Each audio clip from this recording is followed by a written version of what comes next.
Good day dear students. राजनीति विज्ञान प्रथम वर्ष की क्लास में अब तक हमने राजनीति विज्ञान की परिभाषा आधुनिक और परंपरागत संदर्भ में समझने का प्रयास किया। आज हम देखते हैं राजनीति विज्ञान का क्षेत्र, यानी राजनीति विज्ञान का अध्ययन क्षेत्र। राजनीति विज्ञान के अंतर्गत किन किन बातों का अध्ययन किया जाता है, या राजनीति विज्ञान की अध्ययन सामग्री क्या है। राजनीति विज्ञान के अध्ययन क्षेत्र में या राजनीति विज्ञान के अध्ययन क्षेत्र के संबंध में जिस तरह राजनीति विज्ञान की परिभाषा के संदर्भ में विद्वानों में मतभेद रहा है, उसी प्रकार राजनीति विज्ञान के अध्ययन क्षेत्र के संदर्भ में भी मतभेद रहा है। सामान्यतः राजनीति विज्ञान की परिभाषा के अनुरूप ही राजनीति विज्ञान के अध्ययन क्षेत्र को भी दो दृष्टियों से देखा जाता है। राजनीति विज्ञान का अध्ययन क्षेत्र परंपरागत दृष्टिकोण से और राजनीति विज्ञान का अध्ययन क्षेत्र आधुनिक दृष्टिकोण से। परंपरागत दृष्टिकोण से राजनीति विज्ञान का अध्ययन क्षेत्र सीमित है, जबकि आधुनिक दृष्टिकोण से राजनीति विज्ञान का जो अध्ययन क्षेत्र है वह अत्यंत व्यापक है और उसमें कई आधुनिक तत्वों का समावेश हो चुका है। और इस संदर्भ में हम कह सकते हैं कि राजनीति विज्ञान का अध्ययन क्षेत्र परंपरागत अध्ययन क्षेत्र के साथ साथ कुछ नए तत्वों को जोड़ते हुए आधुनिक दृष्टिकोण या आधुनिक रूप ग्रहण करता है। सन 1948 में यूनेस्को के तत्वाधान में बनाई गई एक कमेटी ने राजनीति विज्ञान के अध्ययन क्षेत्र का संकलन करने का प्रयास किया और इस कमेटी ने राजनीति विज्ञान में निम्न विषयों को सम्मिलित किया। पहला है राजनीति के सिद्धांत, जिसमें राजनीतिक सिद्धांत और राजनीतिक विचारों का इतिहास आदि शामिल किया गया। दूसरा राजनीतिक संस्थाएं, जिसमें संविधान, राष्ट्रीय शासन, प्रादेशिक और स्थानीय शासन, लोक प्रशासन, राजनीतिक संस्थाओं का तुलनात्मक अध्ययन आदि शामिल किया गया। तीसरा जो विषय क्षेत्र इसमें निर्धारित किया गया वह था राजनीतिक दल, समूह और लोकमत। इसके अंतर्गत राजनीतिक दल, दबाव समूह और समुदाय, सरकार और प्रशासन, नागरिकों का सहयोग और लोकमत जैसे तत्वों को शामिल किया गया। चौथा जो बिंदु रखा गया वह अंतर्राष्ट्रीय संबंधों से संबंधित था, जिसके अंतर्गत अंतर्राष्ट्रीय राजनीति, अंतर्राष्ट्रीय विधि, अंतर्राष्ट्रीय संगठन एवं प्रशासन, किसी राष्ट्र के अंतर्राष्ट्रीय संबंध, उसकी विदेश नीति आदि तत्वों को इसमें शामिल किया गया। तो अब हम सार रूप में राजनीति विज्ञान के अध्ययन क्षेत्र को समझने का प्रयास करेंगे। राजनीति विज्ञान के क्षेत्र में हम कई तत्वों को शामिल कर सकते हैं। सबसे पहला है मानव के राजनीतिक जीवन का अध्ययन। राजनीति विज्ञान में मानव के राजनीतिक जीवन का अध्ययन किया जाता है और मानव एक सामाजिक प्राणी है जिस पर समाज के सभी तत्वों का प्रभाव पड़ता है। सामाजिक, आर्थिक, राजनीतिक, मनोवैज्ञानिक, सांस्कृतिक आदि सभी तत्व व्यक्ति के राजनीतिक जीवन और राजनीतिक मनोवृत्तियों को बनाने में महत्वपूर्ण भूमिका निभाते हैं। तो इस संदर्भ में हम देखते हैं कि हम उन सभी तत्वों का अध्ययन राजनीति विज्ञान के अंतर्गत करते हैं जो व्यक्ति के राजनीतिक जीवन को किसी न किसी रूप में प्रभावित करते हैं, चाहे वह सांस्कृतिक क्षेत्र हो, आर्थिक क्षेत्र हो, सामाजिक क्षेत्र हो, मनोवैज्ञानिक क्षेत्र हो। ये सभी तत्व राजनीति विज्ञान के विषय क्षेत्र में संदर्भित रूप में शामिल होते हैं। दूसरा है राज्य का अध्ययन। राजनीति विज्ञान के अंतर्गत हम राज्य के वर्तमान, अतीत और भविष्य का अध्ययन करते हैं। परंपरागत रूप में या आदिकाल में या परंपरागत दृष्टिकोण से राज्य कैसा था, उसके विषय क्षेत्र क्या थे, कौन कौन सा रूप राज्यों का पाया जाता था, इन सभी बातों का अध्ययन हम राजनीति विज्ञान में करते हैं। वर्तमान में हम देखते हैं कि राजनीति विज्ञान में राज्य के कौन कौन से स्वरूप है, राज्य की कौन कौन सी संस्थाएं हैं, किस राज्य में कैसी संस्थाएं हैं, कौन कौन से स्वरूप, कौन कौन से कार्य सरकारों के द्वारा किए जाते हैं। वर्तमान में सरकारें किस प्रकार कार्य करती है, इनका तुलनात्मक अध्ययन हम करते हैं। भविष्य में सरकारों को या राज्य को और ज़्यादा उपयोगी और मानव कल्याण का श्रेष्ठ साधन किस तरह बनाया जा सकता है, यानी राज्य के स्वरूप को किस तरह राज्य का स्वरूप निर्धारित किया जाए कि वे व्यक्ति के सर्वांगीण जीवन में और अच्छे से अपनी भूमिका निभा सके, यानी राज्य को उत्तरोत्तर कैसे श्रेष्ठ बनाया जा सकता है जिससे मानव कल्याण संबंधित है। इन सब बातों का, यानी राज्य को भविष्य में और कितना श्रेष्ठ बना सकते हैं, इन्हीं सभी तत्वों का अध्ययन भी हम राजनीति विज्ञान के अंतर्गत करते हैं। अगला बिंदु है सरकार का अध्ययन। सरकार का अध्ययन उसी तरह हम करेंगे जैसे परंपरागत रूप में सरकारें कैसे हुआ करती थी, कौन कौन से कार्य किया करती थी, उनका स्वरूप क्या था आदि। वर्तमान में भी सरकारें किस तरह कार्य करती हैं, कैसे कैसे सरकार के स्वरूप है, सरकार के कार्य क्या है, सरकार की शक्तियाँ क्या है, सरकार का संगठन कैसे होता है, सरकारें किस तरह कार्य करती हैं, इन सब चीज़ों का हम अध्ययन करते हैं। और भविष्य में सरकारों के स्वरूप को और ज़्यादा बेहतर कैसे बनाया जा सकता है, इन सब तत्वों का, इन सब बातों का अध्ययन हम राजनीति विज्ञान के अंतर्गत करते हैं। अगला बिंदु है स्थानीय, राष्ट्रीय व अंतर्राष्ट्रीय समस्याओं का अध्ययन। राजनीति विज्ञान में जहां मानव के राजनीतिक जीवन, राज्य के स्वरूप या राज्य का अध्ययन और सरकार का अध्ययन किया जाता है, उसके साथ साथ ही राजनीतिक जीवन से जुड़ी हुई स्थानीय, राष्ट्रीय और अंतर्राष्ट्रीय समस्याओं का भी अध्ययन हम करते हैं। हम समाचार पत्रों में देखते हैं सीरिया युद्ध, चाइना अमेरिका की जो आर्थिक द्वंद्व अभी चल रहा है उसके बारे में भी हम पढ़ते हैं। उसका प्रभाव हम अपने राष्ट्रीय राजनीति पर पाते हैं। अंतर्राष्ट्रीय जगत में जो आतंकवाद और अन्य गतिविधियां चल रही है उनका प्रभाव हमारे राष्ट्रीय राजनीति पर पड़ता है और राष्ट्रीय राजनीति की समस्याओं का प्रभाव स्थानीय राजनीति पर पड़ता है। तो अंतर्राष्ट्रीय समस्याएं किस तरह राज्यों के कार्यों को, राज्यों के स्वरूप को, राज्य की शक्तियों को और व्यक्ति के राजनीतिक जीवन को प्रभावित करती है, किस तरह वे अंतर्राष्ट्रीय तत्व राष्ट्रीय स्वरूप को प्रभावित करते हैं और राष्ट्रीय स्वरूपों से किस प्रकार स्थानीय राजनीति का स्वरूप प्रभावित होता है और उसके फलस्वरूप मानव के राजनीतिक जीवन पर क्या प्रभाव पड़ता है, इन सभी समस्याओं का अध्ययन, इन सभी तत्वों का अध्ययन हम राजनीति विज्ञान के अंतर्गत करते हैं। अगला है अंतर्राष्ट्रीय संबंधों का अध्ययन। हम केवल राजनीति विज्ञान के अंतर्गत अंतर्राष्ट्रीय समस्याओं का अध्ययन नहीं करते बल्कि अंतर्राष्ट्रीय संबंधों का भी अध्ययन करते हैं। भारत पाकिस्तान के संबंध कैसे हैं, भारत अमेरिका के संबंध कैसे हैं, उन्हें कैसे उत्तरोत्तर और ज़्यादा मजबूत बनाया जा सकता है। अंतर्राष्ट्रीय जगत में भारत के मित्र राष्ट्रों की संख्या को कैसे बढ़ाया जा सकता है। चीन के साथ संबंधों को किस तरह मधुर बनाया जा सकता है, उनके साथ संबंधों में जो कड़वाहट आ रही है उसको कैसे खत्म किया जा सकता है, उसका समाधान क्या किया जा सकता है। इन सब चीज़ों का अध्ययन हम राजनीति विज्ञान में करते हैं और इसीलिए हम अंतर्राष्ट्रीय राजनीति से जुड़े हुए या अंतर्राष्ट्रीय जगत के विशिष्ट देशों की विदेश नीतियों का अध्ययन करते हैं, जैसे अमेरिका की विदेश नीति, चीन की विदेश नीति, भारत की विदेश नीति और दुनिया के अन्य राष्ट्रों की विदेश नीति। इन विदेश नीतियों का सीधा हमसे कोई संबंध नहीं है, लेकिन ये विदेश नीतियाँ या ये अंतर्राष्ट्रीय संबंध राष्ट्र के और व्यक्ति के राजनीतिक जीवन को गहराई के साथ प्रभावित करते हैं।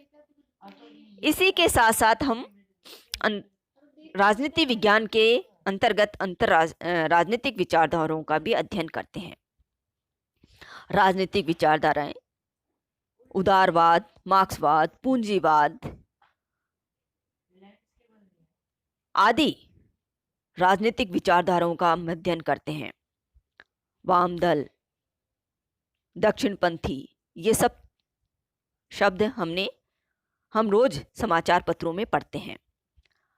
इन विचारधाराओं का आधार क्या है, इन विचारधाराओं का मूल लक्ष्य क्या है, और इनका स्वरूप कैसा होता है और ये किस तरह व्यक्ति के प्रभाव राजनीतिक संस्थाओं के स्वरूप को, राजनीतिक संरचनाओं को प्रभावित करते हैं, इन सभी तत्वों का अध्ययन हम राजनीति विज्ञान के अंतर्गत करते हैं। अगला है राजनीतिक दल दबाव गुटों का अध्ययन। राजनीति विज्ञान में हम राजनीतिक दलों का अध्ययन करते हैं, चाहे हम अंतर्राष्ट्रीय जगत में हो चाहे राष्ट्रीय जगत में हो। अभी हमने अमेरिका में राष्ट्रपति चुनाव की प्रक्रिया को देखा, जिसमें हमने दो दलों के मध्य हुए राजनीतिक संघर्ष को समझने का प्रयास किया।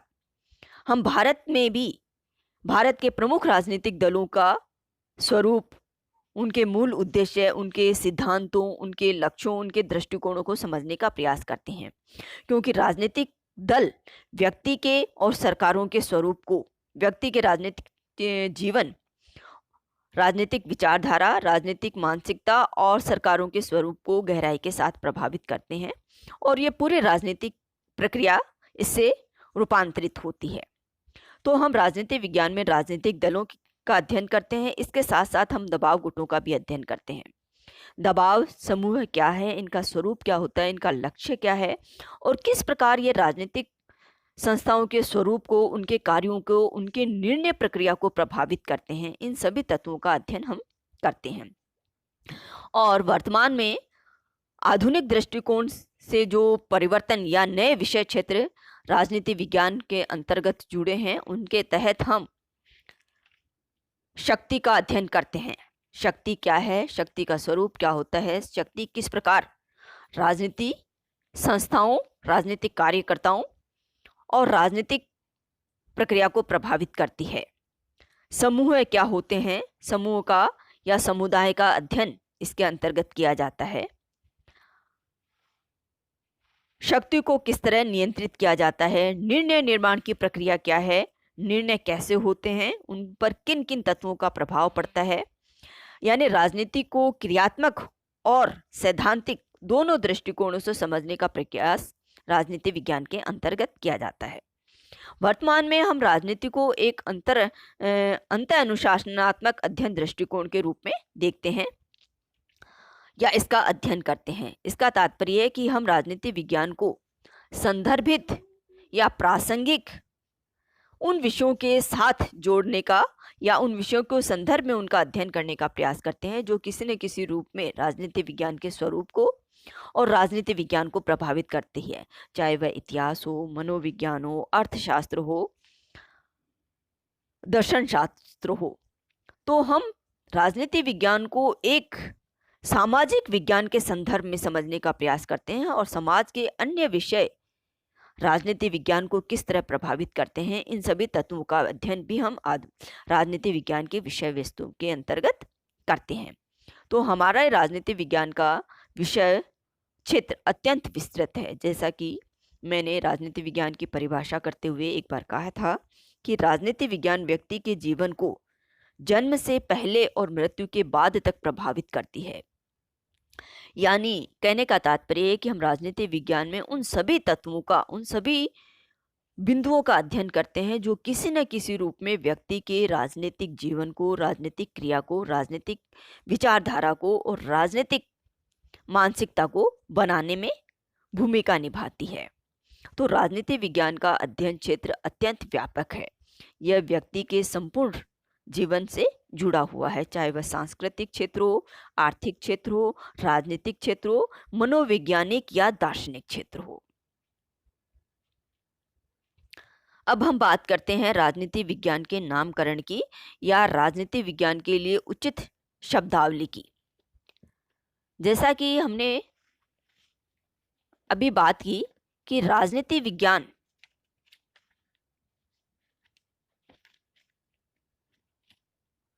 को हम अब तक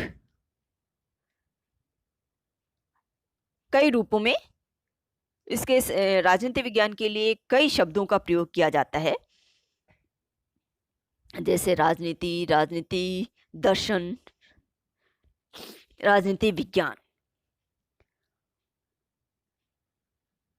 तो राजनीति विज्ञान के लिए कोई एक विशिष्ट शब्दावली का निश्चय अभी नहीं हो पाया है, क्योंकि इन शब्दों की का ठीक ठीक अर्थ अभी तक हमारे सामने नहीं आ पाया है।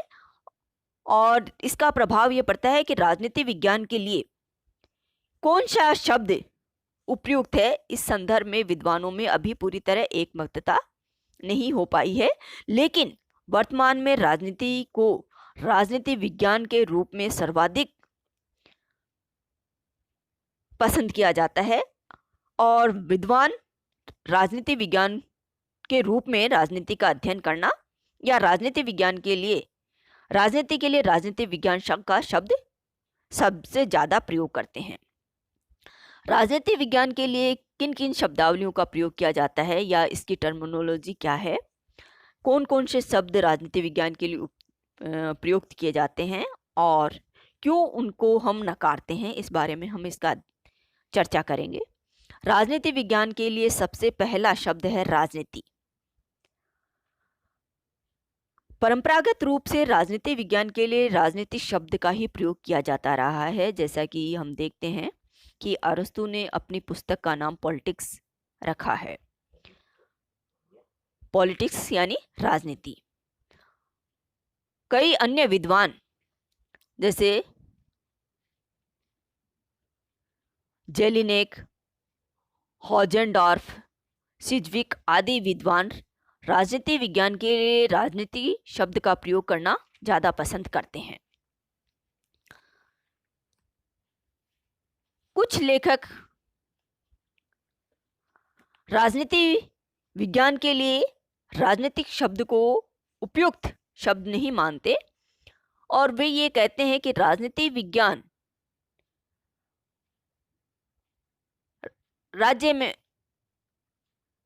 राजनीति विज्ञान के लिए राजनीतिक शब्द पूरी तरह उपयुक्त नहीं है, क्योंकि राजनीति या पॉलिटिक्स में के जो अर्थ लिए जाते हैं वे आजकल पॉलिटिक्स को निम्न संदर्भों में समझा जाता है।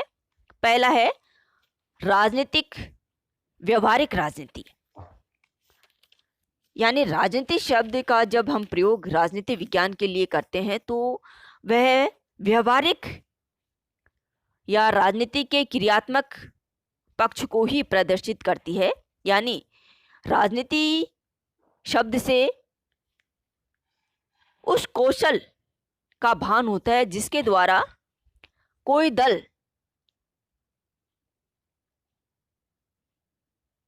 राजनीति किसी दल के नियमन या किसी दल के लिए किसी व्यक्ति की नामजदगी, निर्वाचन, नियुक्ति आदि, यानी वह कौशल जिसके द्वारा राजनीतिक अभिकर्ता राजनीति में अपनी छवि बनाते हैं और अपना एक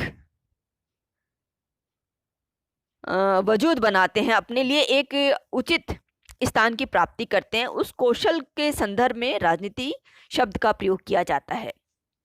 दूसरा है कि शासन कला अर्थात सरकारी नीति को किसी विशेष लक्ष्य की ओर संचालित करने वाला कौशल राजनीति शब्द प्रकट करता है। यानी राजनीतिक शब्द से व्यवहारिक राजनीति का भान होता है, जो कि हम वर्तमान में देखते हैं। और वर्तमान में हम देखते हैं कि व्यवहारिक राजनीति के लिए कोई बहुत अच्छा दृष्टिकोण समाज में नहीं पाया जाता। कभी कभी पॉलिटिक्स को समझौता करने की कला के रूप में भी देखा जाता है और इसका ये कारण है कि राजनीति में उच्च आदर्शों की स्थापना या उच्च आदर्श वर्तमान में नहीं रह गए हैं या उच्च आदर्शों की गुंजाइश व्यवहारिक राजनीति में नहीं रह गई है। इसमें आकर पक्के आदर्शवादियों को भी कठोर तथ्यों, व्यवहारिक वास्तविकताओं और सार्वजनिक रुचि अरुचि के अनुरूप व्यवहार करना पड़ता है। यानी व्यवहारिक राजनीति उतना अनुकूल शब्द या उतना आदर्श रूप राजनीति विज्ञान का नहीं रहता। बिस्मार्क ने राजनीति को संभाव्य कला कहा है, यानी the art of possibility, the art of possible. Sir Frederick Pollock ने राजनीति शब्द को दो रूपों में प्रयुक्त किया है, सैद्धांतिक राजनीति और व्यवहारिक या प्रयोगात्मक राजनीति। सैद्धांतिक राजनीति में उन्होंने निम्न विषयों को शामिल किया है, जैसे राज्य सिद्धांत यानी थ्योरी ऑफ स्टेट्स, शासन सिद्धांत थ्योरी ऑफ गवर्नमेंट, विधान सिद्धांत थ्योरी ऑफ लेजिस्लेशन, कृत्रिम व्यक्ति के रूप में राज्य का सिद्धांत यानी theory of state as an artificial person. व्यवहार और सर फ्रेडरिक पोलक व्यवहारिक राजनीति में निम्न विषयों को सम्मिलित करते हैं। राज्य सरकार के वास्तविक स्वरूप, the state actual form of government. सरकार यानी सरकार की कार्यप्रणाली, शासन प्रणाली आदि। Government, the working of government administration etcetera. विधि और विधि निर्माण प्रणाली, अदालत आदि। और व्यक्ति रूप में राज्य, कूटनीति, शांति, युद्ध और अंतर्राष्ट्रीय संबंध, ये सभी व्यवहारिक राजनीति में आते हैं। तो राजनीति शब्द केवल व्यवहारिक राजनीति को ही प्रदर्शित करने में सक्षम है। राजनीति शब्द का जब हम प्रयोग करते हैं राजनीति विज्ञान के लिए, तो उसके सैद्धांतिक पक्ष की अवहेलना हो जाती है या सैद्धांतिक पक्ष दब के रह जाता है। इसलिए राजनीति विज्ञान के लिए राजनीति शब्द उपयुक्त शब्द नहीं है। दूसरा राजनीति विज्ञान के जो शब्दावली प्रयुक्त की जाती है वह है राजनीतिक दर्शन। राजनीतिक दर्शन एक ऐसा शब्द है जिसमें हमें राजनीति के अध्ययन में भ्रम उत्पन्न होता है। कुछ अंग्रेज विचारक राजनीतिक दर्शन को राजनीति विज्ञान का अंग मानते हैं। राजनीतिक दर्शन दर्शन शास्त्र की एक शाखा है। दर्शन शास्त्र सारे विश्व का विवेचन करता है, यानी पूरे विश्व व्यवस्था के बारे में चिंतन करने वाली एक अध्ययन शाखा है, और राजनीति विज्ञान उसका एक अंग मात्र है। हम भी अपने परंपरागत या प्राचीन भारतीय जो धर्म ग्रंथ है या प्राचीन भारतीय जो राजनीतिक चिंतन है, उसमें हम देखते हैं कि परंपरागत राजनीति, भारतीय राजनीतिक चिंतन में राजनीति विज्ञान पर विशिष्ट चिंतन नहीं किया गया है, बल्कि राजनीति विज्ञान को एक संपूर्ण मानव जीवन का अंग मानते हुए संपूर्ण मानव दर्शन पर विचार करते हुए राजनीति विज्ञान पर विचार किया गया है। यानी राजनीति विज्ञान को भारतीय साहित्य में अलग से एक शाखा नहीं माना गया है, अध्ययन की शाखा नहीं माना गया, बल्कि यह दर्शन शास्त्र का एक अंग है। अतः दर्शन जो शब्द है वह राजनीति विज्ञान का पूरा प्रतिनिधित्व नहीं करता। दूसरा, दर्शन शब्द है वह चिंतन की ऐसी परंपरा के लिए प्रयुक्त किया जाता है जो हाइपोथेटिकल है, यानी जो केवल काल्पनिक जगत से जुड़ी हुई है। क्या होना चाहिए, कैसे किया जाना चाहिए, कैसे हम बेहतर बना सकते हैं, क्या हो रहा है, कैसे किया जा रहा है, कैसे कर रहे हैं, उन चीज़ों पर उसका ध्यान नहीं जाता। यानी राजनीतिक दर्शन जो शब्द है वह हमें उच्च धारणाओं, उच्च मान्यताओं और एक आदर्शात्मक चिंतन की ओर ले जाता है। राजनीति विज्ञान केवल एक आदर्श चिंतन नहीं है, ना ही एक काल्पनिक चिंतन की परंपरा है, बल्कि राजनीति विज्ञान एक व्यवहारिक विषय वस्तु है जो व्यक्ति के जीवन को गहरा और सर्वाधिक प्रभावित करने वाले विषयों में है, जिसमें हम दार्शनिक तत्वों के साथ साथ व्यवहारिक राजनीतिक पहलुओं का भी अध्ययन करते हैं। और जब हम राजनीतिक दर्शन शब्द का प्रयोग राजनीति विज्ञान के लिए करते हैं, तो राजनीतिक दर्शन राज्य की बुनियादी समस्याओं जैसे नागरिकता, अधिकार और कर्तव्य के प्रश्न, राजनीतिक आदर्श का विवेचन आदि तत्व इससे वंचित रह जाते हैं। यह कहना कि राजनीतिक दर्शन राजनीति विज्ञान से भी प्राचीन है, क्योंकि इसकी मौलिक मान्यताएं राजनीति विज्ञान का आधार है। हम ये कह सकते हैं, या इसमें कोई संदेह नहीं है कि राजनीतिक दर्शन राजनीति विज्ञान का मूल आधार है। लेकिन वर्तमान में राजनीतिक दर्शन से अलग राजनीति विज्ञान की अपनी एक विशिष्ट शाखा स्थापित हो चुकी है, और वह आदर्श और व्यवहारिक दोनों राजनीतिक स्वरूपों को साथ लेकर चलता है।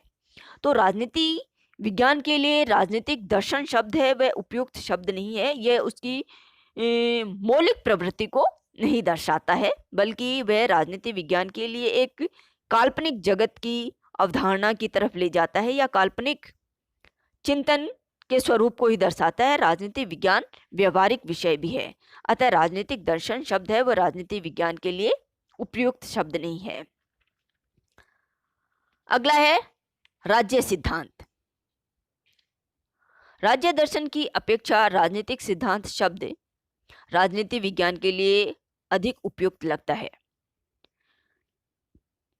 यद्यपि दोनों का विषय एक ही है, राजनीतिक दर्शन का संबंध सिद्धांतों, विचारों और आकांक्षाओं से है, और यह भारपरक और कल्पनात्मक होने के कारण स्पष्ट और सुनिश्चित नहीं होता। परंतु राजनीतिक सिद्धांत अथवा राजनीतिक विज्ञान अधिक स्पष्ट और सुनिश्चित है। राज्य सिद्धांत न तो विभिन्न सरकारों के स्वरूप संगठन का अध्ययन है और न ही शासन पद्धतियों का तुलनात्मक अध्ययन है। राज्य सिद्धांत शब्द है वह थ्योरी ऑफ द स्टेट, यानी राज्य के सैद्धांतिक पक्ष को ही प्रमुखता से परिलक्षित करता है या प्रदर्शित करता है। इससे भी हम कह सकते हैं कि राज्य के राजनीति विज्ञान के व्यवहारिक स्वरूप का चिंतन नहीं हो पाता। तो राजनीतिक सिद्धांत केवल राजनीति के सैद्धांतिक पहलुओं का ही अध्ययन करने की बात करता है, या राजनीति विज्ञान के सैद्धांतिक पहलू को ही दर्शाता है, उसके व्यवहारिक पहलू की अवहेलना इसके अंतर्गत हो जाती है। तो राजनीतिक सिद्धांत भी राजनीति विज्ञान के लिए उपयुक्त शब्द नहीं कहा जा सकता। नेक्स्ट है राजनीति विज्ञान। राजनीति विज्ञान शब्द राजनीति विज्ञान के लिए अधिक उपयुक्त और अधिक व्यापक और अर्थपूर्ण शब्द है। इसमें राज्य संबंधी हमारा समस्त ज्ञान शामिल हो जाता है। संपूर्ण राज्य सिद्धांत इसमें समाया हुआ है। इसमें राजनीति के सैद्धांतिक और व्यवहारिक अथवा प्रयोगात्मक राजनीतिक दोनों पहलुओं का सम्मेलन हो जाता है, या दोनों ही पहलू इसमें शामिल है। राजनीति विज्ञान के अंतर्गत हम राजनीति के सैद्धांतिक पहलुओं को भी प्रदर्शित कर सकते हैं, और राजनीति के व्यवहारिक पहलू भी इसमें समाहित है। अतः राजनीति विज्ञान के लिए राजनीति विज्ञान शब्द सर्वाधिक उपयुक्त शब्द माना जाता है, और वर्तमान में विज्ञान शब्द का प्रयोग अध्ययन की ऐसी परंपरा या अध्ययन की ऐसी शाखा के लिए किया जाता है जो कि व्यवस्थित और क्रमबद्ध अध्ययन को प्रदर्शित करती है। यानी किसी भी ज्ञान का क्रमबद्ध और व्यवस्थित अध्ययन विज्ञान की श्रेणी में आता है, और राजनीति विज्ञान में भी हम विषय वस्तु का क्रमबद्ध और व्यवस्थित अध्ययन करते हैं। और वर्तमान में विज्ञान शब्द अधिक सम्मानपूर्वक दृष्टि से देखा जाता है, या अधिक श्रेष्ठ शब्द माना जाता है। तो राजनीति विज्ञान के लिए राजनीति विज्ञान शब्द ही सर्वाधिक उपयुक्त शब्द है, और इसी के द्वारा राजनीति विज्ञान की संपूर्ण प्रकृति को परिलक्षित किया जाता है। फ्रांसीसी लेखक पॉल जेलेट का कहना है कि राजनीति विज्ञान समाज विज्ञान का वह अंग है जो राज्य के मूल आधार और शासन के सिद्धांतों की व्याख्या करता है। इसी तरह गेटेल का कहना है कि राजनीति विज्ञान हमें बतलाता है कि पिछले समय में राज्य का क्या क्या रूप रहा और इस समय उसका क्या स्वरूप है और इसका आदर्श स्वरूप क्या होना चाहिए। यानी राजनीति विज्ञान में हम राजनीतिक दर्शन, राजनीतिक सिद्धांत, व्यवहारिक राजनीति आदि सभी तत्वों को सम्मिलित कर सकते हैं, या राजनीति विज्ञान इन सभी तत्वों को का प्रतिनिधित्व करने वाला शब्द है। अतः राजनीति विज्ञान के लिए राजनीतिक विज्ञान शब्द ही सर्वाधिक उपयुक्त शब्दावली है। धन्यवाद।